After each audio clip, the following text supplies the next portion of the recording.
सिद्धि है तो सब सिद्धियां अपने आप मिलती जा रही हैं।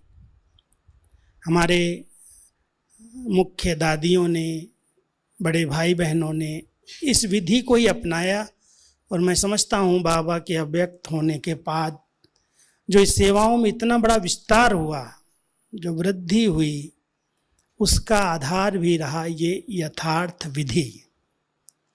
आप लोगों को याद होगा, जो पुराने हैं, 69 की जो मुरलियाँ चली उनको सुना होगा।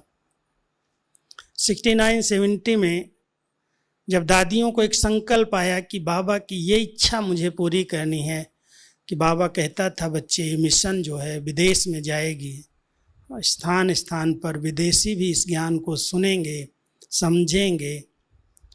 तो जब ये मीटिंग चली, ये प्लान बना कि विदेश में सेवाएं शुरू की जाएं, तो कुछ एक भाई बहनों के इस प्रकार के संकल्प थे।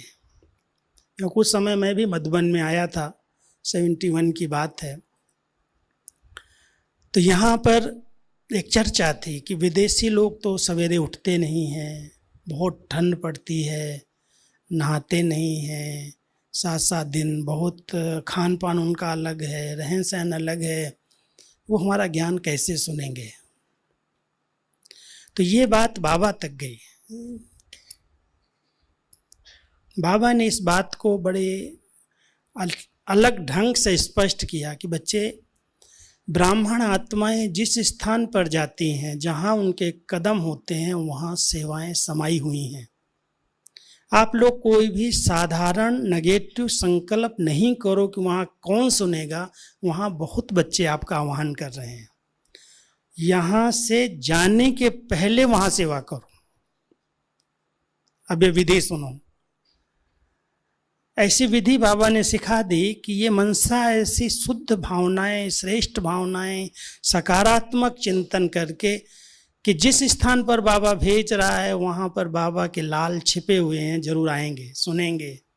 आह्वान करो पहले से ही, जाने के पहले। पहले ही नहीं कहो पता नहीं कोई आएगा या नहीं, सुनेगा या नहीं।